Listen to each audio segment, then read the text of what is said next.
Dünyada maraqlı adam qıtlığı var. Çox nadir hallarda elə insanlarla ünsiyyətdə oluruq ki, onlar bizdə bir heyranlıq doğurur. Ağılları ilə, savadları ilə, dünyaya baxışlarının genişliyi ilə, şəxsiyyətləri ilə. Və uzun müddət belə adamlar yadımızdan çıxmırlar. Yaşından asılı olmayaraq, bəzən bu adamlar dünya görmüş, yaşlı insanlar ola bilər, bəzən də gənclər arasında biz bu cür maraqlı adamlarla ünsiyyətdə oluruq. Onlarla danışmaq xoşbəxtliyini, onlarla ünsiyyətdə olmaq xoşbəxtliyini yaşayırıq və gələcəyə ümidimiz biraz da artır. Belə gənclərimiz varsa, deməli, gələcəkdə bizim daha yaxşı günlər yaşayacağımıza ümid eləmək haqqımız da var. Və belə bir maraqlı insanla bugün söhbət edəcəyik. Psixoloq Elşad Səfixanov. Görüşdük, tanış olduq. Düşüncələri mənə çox maraqlı gəldi. Həqiqətən də çox maraqlı insandır və mən dəvət elədim onu. Dəvət elədim, söhbət eləyək dedim və Elşad müəllim də bizim dəvətimizi qəbul eləyib bugün qonağımızdır. Elşad müəllim, xoş gəlmişsiniz. Salamlar Abtal müəllim. Dəvətiniz üçün çox təşəkkür edirəm. Təqdimatınız o qədər gözəldir ki, və bu gözəllik sizin düşüncələrinizədir, bu gözəllik sizin baxışınızdadır, sizin qəlbinizdədir ki, siz bu formada görə bilirsiniz. Sözsüz hisslər, duyğular qarşılıqlıdır. Biz sizlərdən, sizin timsalınızda olan böyüklərimizdən çox şeylər götürməyə çalışırıq və buna şans hər dəfə olurmu? Açığı desək, hər gəncə nəsib olmur. Biz də çox şanslı gənclərdənik ki, sizin dəsti xəttinizi izləyə bilirik. Və mənə də çox xoşdur ki, bugün sizinlə həmsöhbət olacaq. Sağ olun Elşad müəllim. Həqiqətən də maraqlı insanlarla ünsiyyətdə olmaq, onların heç kimə bənzəməyən fikirlərini eşitmək, davranışlarını öyrənmək xüsusilə yaşlılar üçün çox maraqlıdır. Ömrümüz boyu çoxlu maraqlı insanlar görürük, maraqsız insanlar görürük. Heç bir də görmək istəmədiyimiz adamlarla ünsiyyətdə oluruq. Ancaq unudulmaz adamlar o qədər də çox olmur. Siz Bakıda doğulubsunuz. Eynən. Və orta təhsilini Bakıda alıbsınız, sonra Naxçıvanda psixologiya təhsili alıbsınız. Niyə Naxçıvanda? Niyə Bakıda yox, Naxçıvanda? Yəni, nəyə görə bu sualı verirəm? Siz mənim rast gəldiyim ən savadlı insanlardan birisiniz. Və istər-istəməz oturub düşünürəm, bu savadlı insan niyə Bakıda institutda qəbul ola bilməsin, Naxçıvanda oxusun? Düşünürəm ki, yəqin siz də təhsil alandan sonra oxuyan şəxsiyyətlərdənsiniz. Mən onları həqiqətən də böyük şəxsiyyətlər sayıram. Çünki insan ömrü boyu oxumalıdır. Yoxsa yalnız təhsil aldı, diplom aldı, artıq hər şey bitir və hesab edir ki, hazır mütəxəssisdir, daha oxumağa ehtiyacı yoxdur. Mənim hörmət elədiyim insanlar təhsilini bitirəndən sonra oxuyan insanlar və daim öz üzərində işləyən insanlardır ki, onlardan biri də sizsiniz. Niyə Naxçıvana getdiniz və sonra neynədiniz? Deməli, əvvəl niyə sualını daha çox verirdim və niyənin də aydın cavabı vardı ki, bal olaraq mənim Bakıya yox, məhz Naxçıvana düşdüm. Amma müəyyən bir müddətdən sonra artıq niyə sualları yığışıldı? Niyə mənim başıma gəldi? Niyə bu belə oldu? Niyə məndə alınmadı? Niyə məndə alındı? Artıq sualın niyəsi yox, oldu necə? Necə eləməliyik bundan sonraki mərhələsi? Və sözsüz ki, insan təhsil olanda tək təhsil almır. O həmin mühitdə böyüyür, şaxələnir, inkişaf edir. Naxçıvan kimi şəhərdə, Bakıdan kənar, hər kəsdən uzaq, öz fərdi qərarlarının məsuliyyətini almaq, məncə bunu çox təhsil universiteti verə bilmir. Amma orada artıq yeməyin özünü pişirməlisən, dərslərin özünü oxumalısan, özünü əhatə qurmalısan, heç kim və heç nə olmadan ev tapmalısan və çox maraqlı və yadda qalan xatirələrim var orayla, ora mənim üçün əzizdir. Demək olar ki, ildə bir dəfə də olsa mən ora gedirəm. Ondan sonra əlbəttə 2 universitet bitirmişəm, hətta 3-cünü bitirməliyəm bu yaxınlarda. Amma Naxçıvan tələbə yoldaşlarım və oradakı aldığım ilk təəssürat məni oxumağa, öyrənməyə, davamlı və dayanıqlı öyrənməyə sövq verdi. Əcəb, bu 3-cünü bitirməliyəm dediniz, bu mənim üçün də çox maraqlıdır. Hərdən görürsünüz ki, kimsə danışanda deyir ki, mən 3 diplomum var, 3 universitet bitirmişəm. İnsan niyə 3 universitet bitirməlidir ki? İnsan bir yer oxumalıdır, bir peşəni dərindən bilməlidir.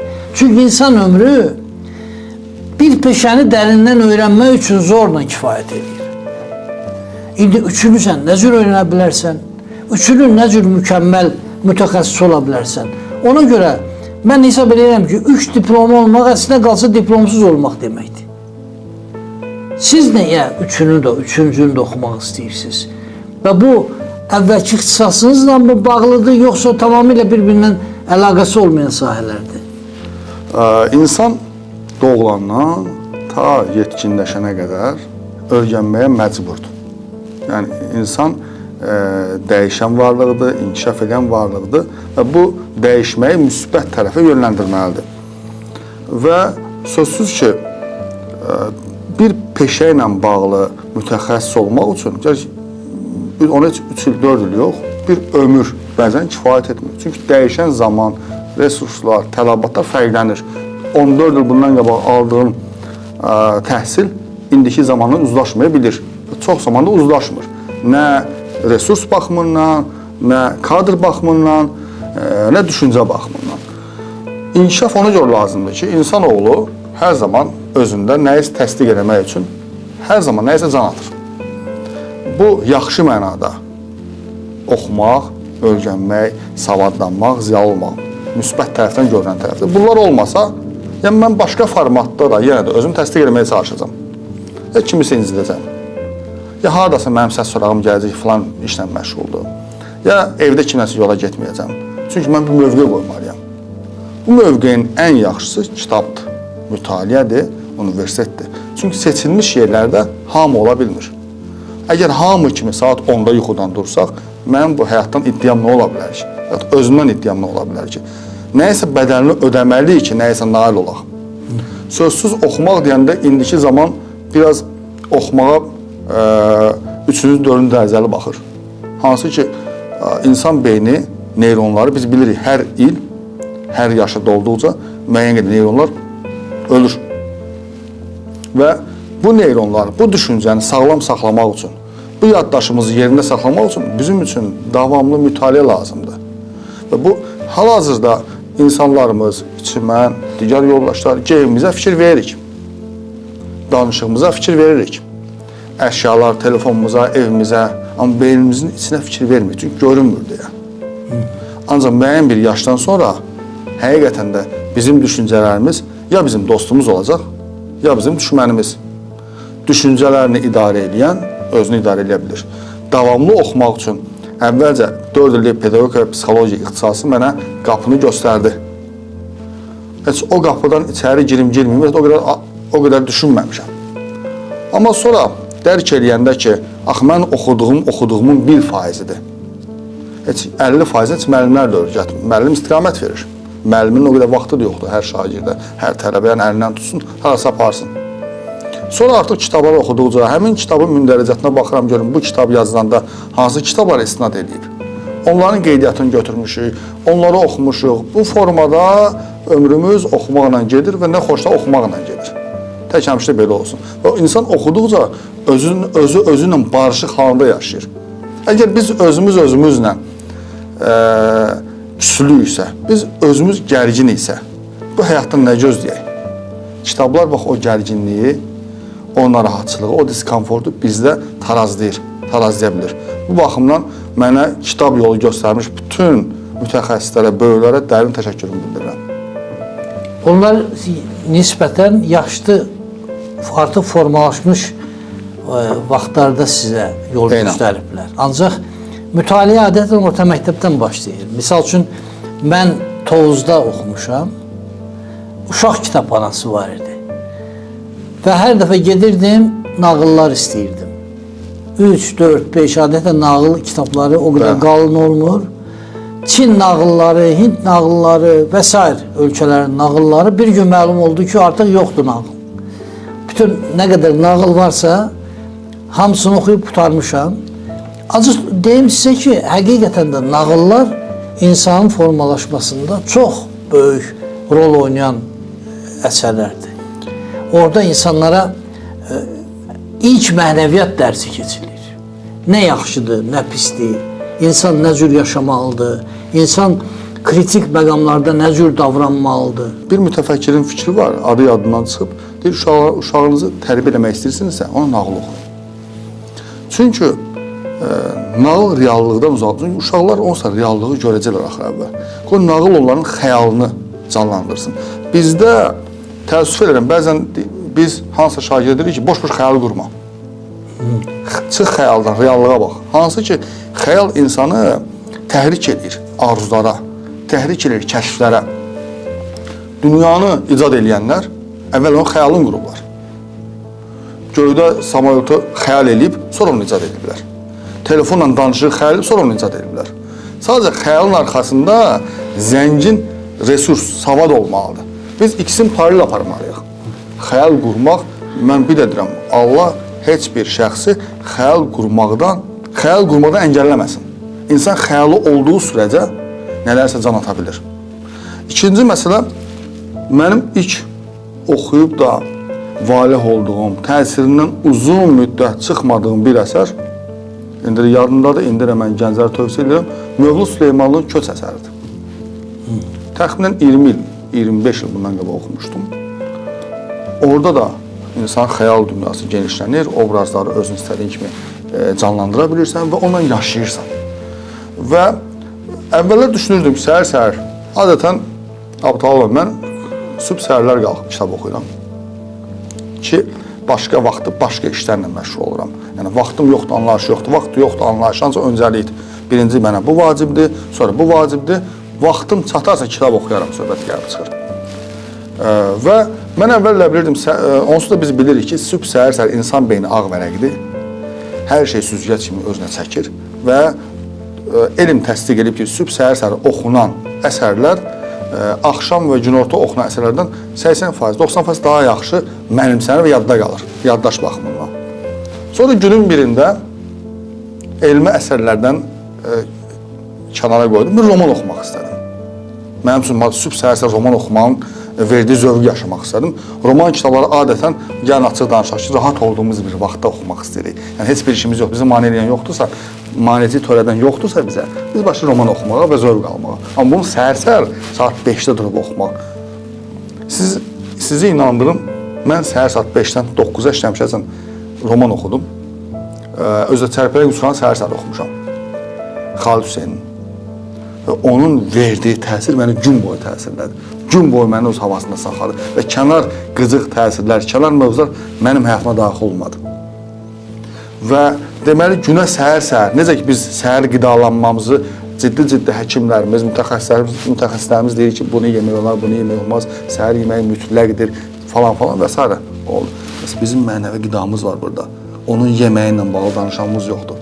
Mən onu da kəşf edim. Səhər-səhər roman oxumaq, özdə nağıl oxumaq, pozitiv bitən romanları oxumaq.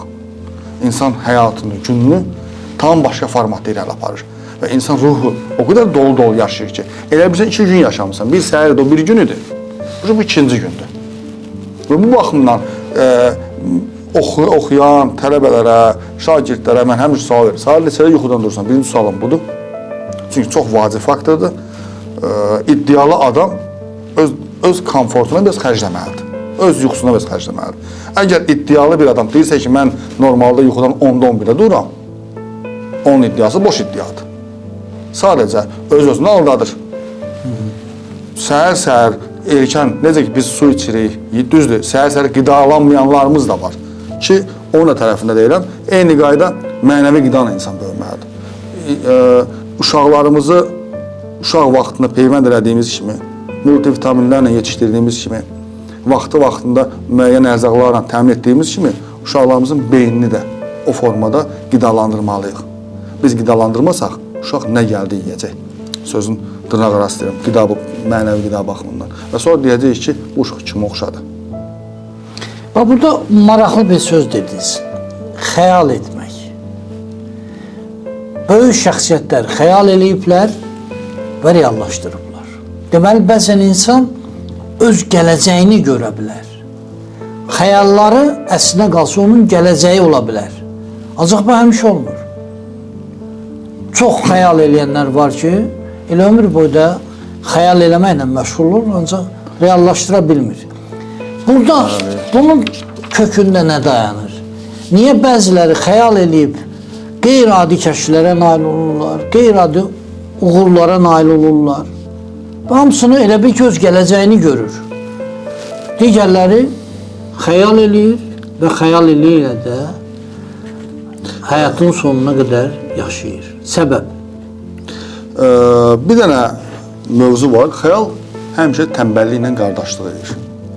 Biz bu qardaşlığı pozsaq və onu israrlığa, onu cəhdlərlə bərabərləşdirsək, xəyalla insanın çatmadığı bir şey yoxdur. Xəyaldan əvvəl arzu olur, niyyət olur. Arzu, niyyət görülən işin başlığıdır. Amma sonu xəyaldır. Bu arzu, niyyətin yanında əlbəttə ciddi cəhdlər olmalıdır. Yəni, insan özündən xərcləməlidir. Mən həmişə özümə sual verirəm, mən başqasına işim yoxdur. Mən bu işə layiqəmmi? Açıq danışam, öz-özümə səmmiyəm. Layiqəmmi? Niyə layiqəm? Layiq deyiləmsə, nələrim çatmır. Nələrim çatmırsa, o çatışmayanların üzərində işləyim. Özümü aldatmıram ki. Və xəyal quranda, xəyal sonudur, ən axırıncı mərhələ xəyaldır. Yəni, mən haradayamsa, yoldaşlarla görüşəndə deyirəm, buradakı sən, yəni buradakı Elşad yerində qalır, qalmır. Nə bilim, biraz axsıyıram. Onu orada bərkit. Çünki niyyətin hara, mənzilin orada onsuz da. Sadəcə onu orada saxla, özün ona doğru addımlar at. Axır əvvəl biz xəyalımızın məhsuluyuq. Kim nə deyirdesin? 5 il bundan qabaq biz buranı düşünürdük. İndiki məni düşünürdük. Ola bilər, deyərik ki, mən həmişə yaxşı ilə fikirləşmişəm. Bəli, sən yaxşı ilə fikirləşmirsən arada, yadına düşəndə, sıxılanda. Amma normal düşüncə müstəvində sənin indiki halın olub. Axı biz öz düşüncələrimizə fikir verə bilirikmi? Çox yox, 15 dəqiqə sakit duraq və düşüncələrimizi samana salmağa çalışaq. Görün oradan nə qədər sürətli, negativ, xoş olmayan fikirlər gəlib keçir. Əsəb, söyüş, təzyiq, narazılıq. Bu halla hara gedə bilərik? Hansımız narazı, əsəbi adamı qəbul edərik? Məndən ikinci olsa, mən onu qəbul edərəm? İkinci Elşadı qəbul eləmək. Əlbəttə. Çünki inkişaf eləməliyəm bundan bağlı. Mənim iddiam yuxarıdırsa, deməli, yerində olan mən də o iddiaya cavab verməlidir. Nə qədər səmimi olsa, bir o qədər çox inkişaf edə bilərik. Çünki zaman bizə ikinci dəfə şansı tanımır. Və heç vaxt, heç nə gec deyil. Ona görə vaxtında o 25-ci ildə bəlkə bir əlavə həm xaricdən, həm özümüzdən bir xeyli ixtisas artırma kurslarına getdim. Səbəb vardı. Daxilimdə olan boşluğu həqiqi mənada doldurmaq. Yəni, mən kitab oxuyuram, özüm üçün oxuyuram. Oxuduğumu sənədləşdirməliyəm. Bunun üçün hansısa qurumun mənə sənədi lazımdır. Mən görürüm və bunu bilirəm. Amma bu bilirəm bir yerə qədərdir. Hər dəfə onu görəndə mən utanacam ki, bunu keçmişəm, bunu bilməliyəm. Bunun bir məsuliyyəti var məndə. Peşə sahibinin öz peşəsini bilməməyi əlavə məsuliyyətdir. O sənəd olaraq gözümün qabağındadır və o ayıb hissidir ki, onunla bağlı nələrsə bilməyim. Və bu baxımdan davamlı öyrənməklə bağlı bir arzu yaranır içimdə. Və bu arzu məni növbəti mərhələlərə daşıyır. Çünki arzudan arzu doğur. Bugün elə bir adam deyənməz ki, mənim bir arzum var, ondan sonra heç nə arzulamıram. Ümumiyyətlə, amma uşaq vaxtından bizim regionda həmişə bizə deyirlər ki, ürəyində bir arzu tut. Heç vaxt demirlər 5 arzu tut. Mən arzulayıram ki, biz bundan sonra uşaqlarımız deyək ki, ürəyində çoxlu arzular tut. onsuz da biri ikisi həyata keçməyəndə bir digərlərini cəhd eləyək. Peşə sahibinin öz peşəsini bilməməsi dediniz. Bu çox geniş yayılır. Hətta çox qəribə bizdə bir yanaşma var. Misal üçün, müğənnilərə qiymət verəndə ən keyfiyyətsizinə nisbətən qiymət verirlər. Yəni, heç səsi olmayan adam özünə müğənni deyir, biraz səsi olan, babat səsi olan özünə dahi deyir. Əslində qalsa ortabab oxuyandır. Ancaq baxır ki, bərbad oxuyanlar var, onunla müqayisədə hesab edir ki, bu dahidir. İndi bizdə də bilirsiniz nə qədər dahilər çıxıb. Müqayisə ilə bağlı Abdullah mən bir nüans toxunum. Ümumiyyətlə, müqayisə yanlış anlayışdır. Adətən gələk psixoloji mövzunun içine girək və uşaqlardan başlayaq, sonra qalxaq cəmiyyətə. Birinci növbədə bütün valideynlər bilsin ki, uşağı başqa uşaqla müqayisə eləmək olmaz. Birmənalı olmaz. Uşağı ancaq özünlə müqayisə eləmək lazımdır. Dünənki uşaqla, dünənki əli ilə, Elşarla, bugünkü əli ilə Elşar müqayisə eləmək olar. Amma sənin bacın, sənin qardaşın, qonşunun uşağı, əmi uşağı, xala qızı, bunlarla müqayisə yol verilməzdir. Çünki biz uşağın qəlbinə istəmədən şuur altı olaraq nifaq toxumu salırıq. Və o uşaq səhər gün bacara bilmədiyi məqamlarda özündən də asılı olmadan qarşı tərəfin də bacarmaması üçün dualar edəcək. Ki, müqayisə olunmasın bir də. Ən yaxşı yanaşma uşağın dünəni ilə bu günü, gəncin dünəni ilə bu günü. Bu forma olanda sağlam rəqabət gedir. Gələk cəmiyyətdəki müqayisələrə. Birincisi müqayisə aparan kimlərdir, sual burada yaranır. İkincisi, həmişə müqayisəni kimlər eləyir? Həyatda özünü yer tapa bilməyən adamlar. Həmişə özünlə ya bərabər səviyyədə, ya özündən aşağı insanları müqayisə olaraq ortaya çıxardır. Tutalım, keçirəm. Mən imtahandan keçmədim. Birinci növbədə nə deyirəm? Mən bilmirəm, savadda oxumadım, bacarmadım demirəm. Mən deyirəm ki, nə olsun, Elşad da keçmədi də imtahandan. Və rahat deyirəm, bunun özünə bir təskinlik tapıram. Ehtiyac məsələsinə gələk. Bizim insanların hər birimizin danışmağa, dinləməyə, baxmağa ehtiyacımız var. Bu doğal ehtiyacdır. Yeməyə, içməyə, təhlükəsizlik hissinə, hamısı ehtiyacdır. Və bu ehtiyac axır əvvəl mən tutalım, gözləyirəm ki, keyfiyyətli musiqi gəlsin. Mənim musiqi dinləmə ehtiyacım var. Düzdürmü? Sizdən də o musiqi gəlmir. Bu ehtiyac məni biraz sıxır, biraz da sıxır, biraz da sıxır. Lap sıxır, sonra bir bayağı mahnı gələn kimi dayana bilmirəm. Mən artıq ona qulaq asıram. Və artıq ona qulaq asan da mənim musiqi zövqüm onu oxşamağa başlayır. Bu bilirsiniz nəyə oxşuyur? Biz çox yaxın dostuq, bir-birimizə dərin hörmətimiz var. Siz mənim qabağıma bir yemək qoymusunuz və mənə deyirsiniz ki, o yeməyə əl vurma. Deyirəm, baş üstə. Mənə də ad saxlayırsınız. Bir gün, 2 gün, 3 gün, axırı nə olacaq? Aydın məsələdə, axır əvvəl sizi görməyəsiniz, mən onu yiyəcəm. 4 gün, 5-ci gün artıq mənim öz iradəmdən, mənim instinktlərimdən asılı olacaq mənim hərəkətlərim. Yəni, danışmağa, baxmağa, dinləməyə ehtiyac varsa, bunu vaxtında qabağını ala bilsək, vaxtında səmərəli ortaya iş qoya bilsək, bəlkə də müqayisə yarana bilər. Əgər o bir səhv eləmirəmsə Ramiz Rövşən şeirində var, ya onun deyimində var, onun fikri olmalıdır. Səhv eləmirəmsə, əgər deyir, toyuq yumurta sevgisi ilə, yumurta satmaqla, yumurta ilə özünü dolandıran bir uşağa vətən sevgisi, toyuq sevgisi fərqləndirənməz, ən çox toyuq sevgisinə gedəcək. Yəni, bayağı şeylərlə yetişmiş bir cəmiyyət bir müddətdən sonra klasika qoyanda bu kitablara da aiddir, bu əsərlərə da aiddir, bu insanlara da aiddir. Onu qəbul eləməyəcək, onun bədəni ona atqaz edir, müqavimət göstərir ki, komfortun nə idi sən? Ona get qulaq as, onunla məşğul ol. Yəni, çünki elə öyrəşmişik. Əgər evdə yuxudan duranda, evdə anası, atası bayağı musiqiyə qulaq asırlarsa, veriliş olaraq bayağı verilişlərə baxılırsa, evdə işlənən sözlər kobud və təhqir edici sözlərdirsə, davranışlar qeyri-etik və mədəni olmayan davranışlardırsa, bir müddətdən sonra düşür bir ailəyə, bu ailə bu ailənin təməli tam fərqlidir. Gözləntilər var, çayı belə içmək olar, ayağa belə durmaq lazımdır, sağlamlaşmaq lazımdır. Bunu bilmir bu, görməyib və bunun üçün artıq o əziyyətdir. Öz olduğu yerə qaçmaq istəyir. Bu həmin cəmiyyətin uşaqları səhər çölə çıxır, sanki əziyyətlə qarşılaşır. Bir müəllim ona deyəndə ki, abala otur bunu oxu, bu gül kimi TikTokdan baxır da videolar nəyə lazımdır ki? Bir anlayış da yaranıb artıq. Oxumağa ehtiyac yoxdur mesajını ötürürlər ki, hər şey süni intellektdədir, hər şey YouTube'lara baxın, qulaq asın. Var informativ məlumat. Mənə nömrə istəyirlər, nömrəniz neçədir? Filan, nömrəni verdim, getdi. Bu nömrə mənim yadımda olsa qalmayacaq bir gündən sonra. Var uzun müddətli. Mənim davranış və düşüncələrimi sahmana salan məlumatlar. Bu kitabla oxunur. O kitabı hiss edirik. Çünki oxuduqca beynimizə canlanma gedir. Televiziya bizə görüntünü hazır verir. Bizim təxəyyülümüz və ya xəyal dediyimiz məqam bloklarında işlər düşmür. Çünki hazır məhsulu verir. Görüntü var, boy-buxun var, hərəkət var. Amma kitab oxuyanda biz bunu beynimizdə istər-istəməz canlandırmağa məcburuq. Canlandıra bilməni yadımızda heç nə qalmır. Oxuyuram, yadımda qalmır. Çünki o qədər oxumamısan ki, sənin o sahələr qapalıdır. Və bu qapalılıq bir müddətdən sonra ünsiyyət problemi yaradır.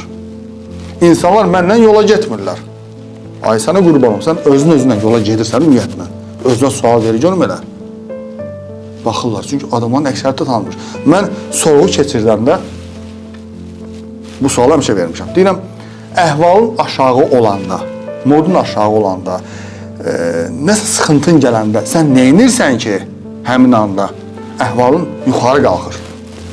Abdal mənim, bu sualı başa düşmə görə gənclərimiz var ki. Sualı başa düşmürlər. Deyir, necə, elə bir şey eləmək də olur ki. Deyirəm, axı sən özü tanıyırsan da, sən bilirsən ki, bu əhvalın sıxıcısan, nəsə hava səni sıxır, düşüncələrin səni sıxır, narahatsan bugün. Və bununla bağlı sən nəsə eləməlisən. Sən bilirsənmi, nə eləyəndə sənin əhvalın yuxarı qalxır? Bəli, cavabların içində var ki, shopping eləyəndə, istədiyim mahnını seçib qulaq asanda, kitabı oxuyanda, istədiyim adamı gəlib görəndə mənim əhvalım yerə düşür. Amma çox az saydadan bunu cavablandıra bilir. Qanunları heç uzanıb yatıram deyir. Heç nə evdən çıxmıram. Və bu özümüzü tanımaqdan gedir. Biz əgər özümüzü tanıya bilmiriksə, biz necə dostlarla inciyə bilərik? Biz necə başqasını günahlandıra bilərik? Biz yol boyu biz danışdıq. Hər birimizin öz dünyası var. Öz dünyamızın məsuliyyəti bizim özümüzdədir. Bunu bütün fəlsəfi kitablar deyir. Və mənim dünyamda nəsə düz getmirsə, mən başqasına mənim nə işim var?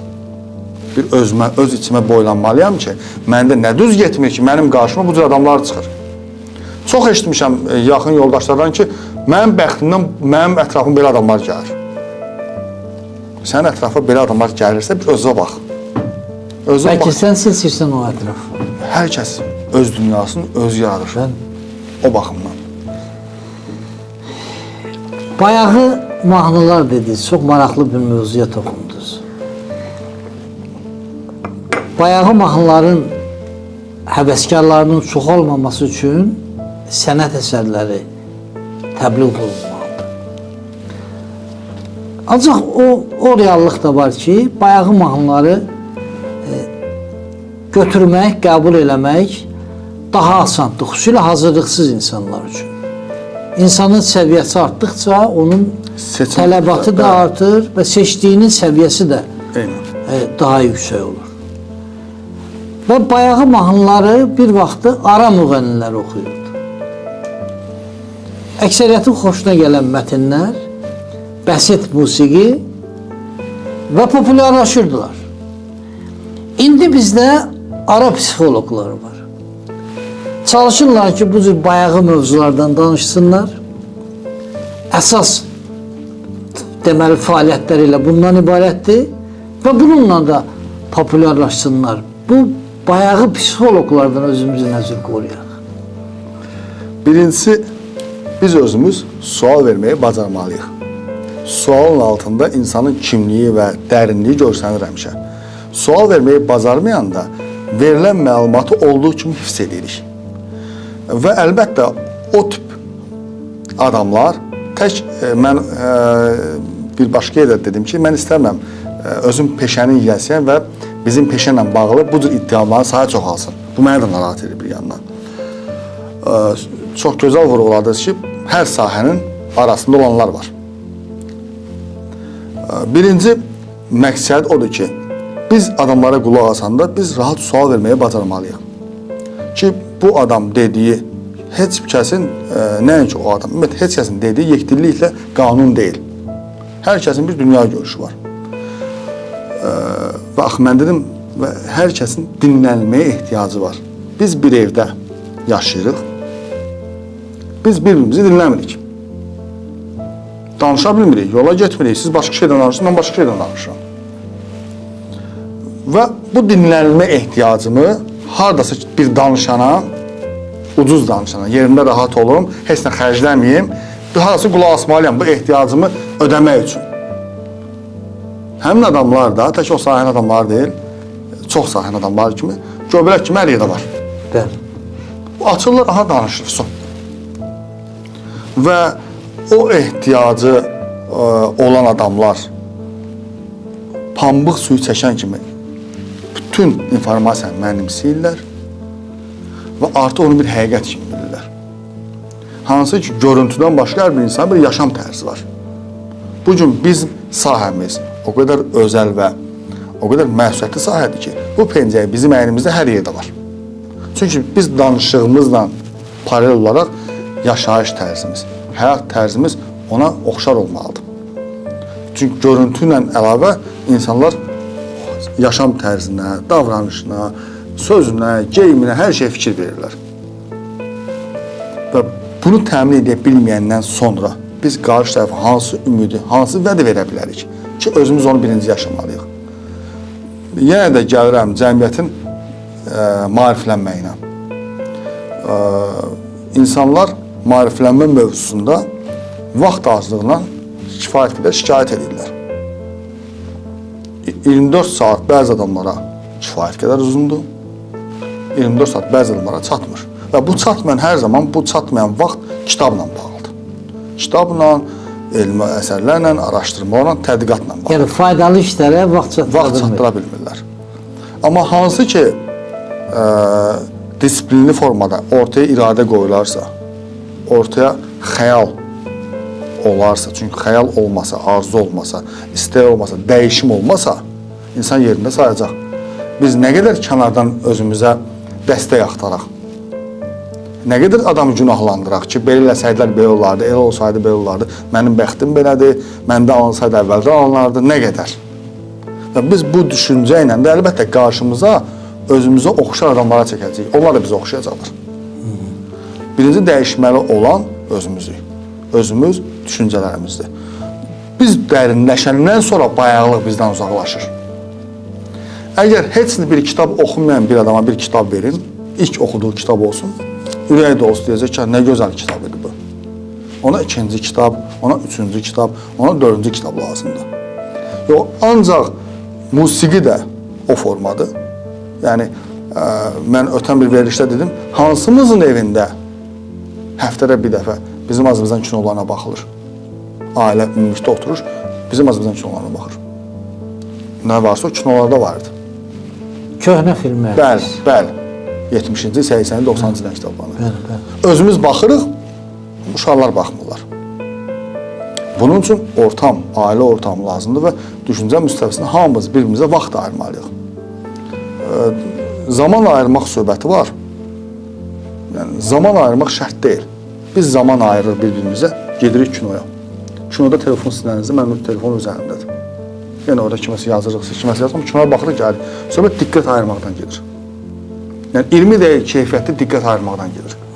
Və bu zaman insanlar bir-biri ilə çatışır ona görə ki, yola getmir ki, onlarda ünsiyyət pozulur. Və bu ünsiyyəti heç kəs təmin eləmir. Yəni, bu göydən düşmə bir şey deyil. Biz bu ünsiyyəti özümüz qarşılıqlı formada yaratmalıyıq. Bunun üçün də bizim dünya görüşümüz bir-birinə yaxın olmalıdır. Ona görə deyirəm, ola bilər ki, valideynlərimizin vaxtı məhduddur, işləyirlər, sosial, maddi şərait çətinlik yaradır. Amma kitab onların öhdəsindən gələ bilir.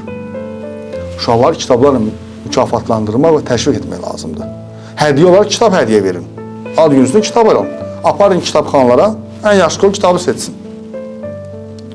Və artıq kitab mədəniyyəti, kitaba toxunmaq, kitab adları, yazıçılar, şairlər, bununla bağlı onun ilkin şuurunda izlər qalır və bazı rolunu kitablarla götürür. Artıq müəllim danışanda başa düşür söhbət nədən gedir. Bizim 40 yaşında, 50 yaşında adamlar ha çoxdur ki, bir roman oxumayıblar. 2 roman oxumayıblar. Bu cəmiyyət bizim cəmiyyətdir. Gəl bu cəmiyyətdə nəyi baş salaq? İndi desək ki, kitab oxu, indi əlbəttə od püskürər. Ki, mənim bu da çörək qazanan vaxtım, uşaqlarım evdə acını ölürsə, mən sən kitab oxu. Amma daha alt qatda anlamır ki, elə oxumadığım, araşdırmadığım üçün, dil tapa bilmədiyim üçün bugün bəlkə bu çətin vəziyyətdəyim. Çətinlik hamımızın həyatında var, Abdal müəllim, elə deyil, hamımızın. Baxır çətinliyə yanaşma. Çətinlik olmasa biz möhkəmlənməliyik. Çətinlik olmasa bizim ümid etmək yaranmaz.